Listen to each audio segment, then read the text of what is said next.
બનાવી શકીએ છીએ। તેના માટે અરીઠા 100 ગ્રામ અરીઠા તથા શિકાકાઈ 100 ગ્રામ તથા અત્યારે શિયાળો છે તો આમળાની સિઝન છે તો આમળા તથા કન્ડિશનરની જેમ અળસીના બીજ આપણા વાળમાં કામ કરે છે, તેના માટે અળસીના બીજ વગેરેનો ઉપયોગ કરીને આપણે અત્યારે શેમ્પૂ બનાવવાની રીત જોઈશું। શેમ્પૂ બનાવવા માટે આપણે અરીઠા લઈશું। અરીઠાના પહેલા આપણે બીજ કાઢીશું।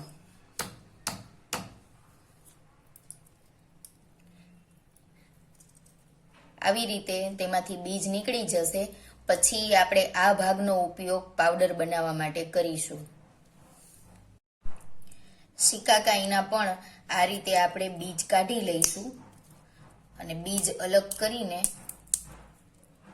બીજને પાવડર બનાવવામાં આપણે ઉપયોગ નહીં કરીએ।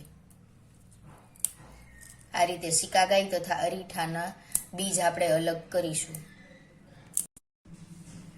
આ રીતે અરીઠામાંથી તેના ઠળિયા અલગ કરીને કટકા કરી નાખ્યા છે તથા શિકાકાઈમાંથી પણ તેના ઠળિયા અલગ કરીને આ રીતે શિકાકાઈના નાના નાના ટુકડા કરી નાખ્યા છે તથા મેં અત્યારે શિયાળાની સિઝન હોવાથી લીલા આમળા લીધા છે તથા તેના પણ ઠળિયા અલગ કરી નાખ્યા છે। તમે આની બદલે ઓપ્શનમાં સૂકા આમળા પણ લઈ શકો છો। આમળા આપણા વાળ માટે ખૂબ સારા, તે વિટામિન સી થી ભરપૂર હોય છે। તે આપણા વાળમાં ખોડાની સમસ્યા દૂર કરે છે તથા શિકાકાઈ પણ આપણા વાળ માટે ખૂબ સારા, સફેદ વાળ થતા અટકાવે છે તથા આપણા વાળને કન્ડિશનરનું કામ કરવા માટે આમાં આપણે અળસીના બીજ નાખીશું। હવે આ બધી વસ્તુને આપણે મિક્સરમાં ક્રશ કરીને તેનો પાવડર બનાવીશું। સૌપ્રથમ આપણે શિકાકાઈ નાખીશું મિક્સરમાં ક્રશ કરવા માટે।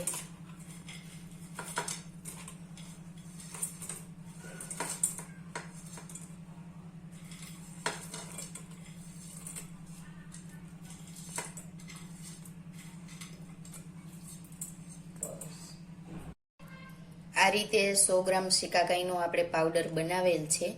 હવે આપણે તેને અલગથી કાઢી લઈશું અને એના પછી આપણે અરીઠાનો પાવડર બનાવ્યા પછી શિકાકાઈનો પાવડર હવે બનાવીશું। હવે આપણે 100 ગ્રામ શિકાકાઈનો પાવડર કરીશું। તેને મિક્સર જારમાં મિક્સ કરવા માટે નાખીશું।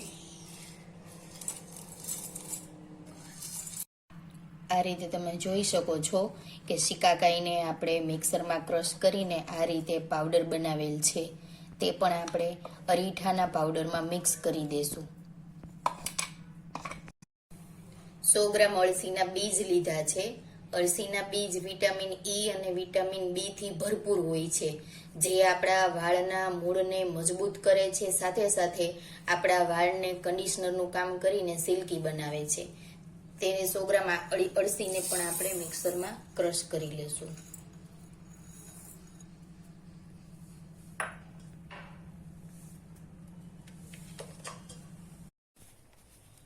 તમે જોઈ શકો છો અળસીનો આપણે પાવડર બનાવી નાખ્યો છે, જે આપણે અરીઠા તથા શિકાકાઈના પાવડર સાથે મિક્સ કરી દેશું।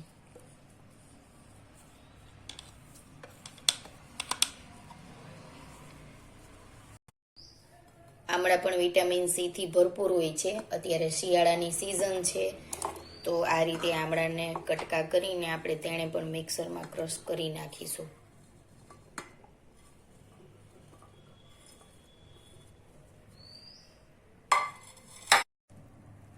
તમે જોઈ શકો છો આમળાને મિક્સરમાં મેં ક્રશ કરી લીધા છે। તેને પણ આ બધા પાવડર જે મિક્સ કર્યા છે એના ભેગું આપણે મિક્સ કરી દેશું। તમે જોઈ શકો છો લગભગ 2.5 લીટર પાણી લીધેલું છે, જેમાં આપણે આ બધા પાવડર મિક્સ કરીશું તથા ગેસની ફ્લેમ ચાલુ કરીને તેને ગરમ કરીશું। ધીમા તાપે જ આપણે તેને ગરમ કરવાનું છે, ફૂલ ગેસ ઉપર નથી રાખવાનું। આ રીતે ધીમા ગેસ ઉપર તેને ધીરે ધીરે પકાવવાનું છે આપણે। તમે જોઈ શકો છો ઉપર ફીણ વળી ગયા છે। તમે જોઈ શકો છો લગભગ 10 થી 15 મિનિટ સુધી આને ધીમી આંચે પકાવવાનું છે। 15 મિનિટ થઈ ચૂકી છે. હવે ગેસની ફ્લેમ હું બંધ કરીશ. આને આપણે આ રીતે ગરમ ગરમ જ ગળણીની મદદથી ગાળી લઈશું.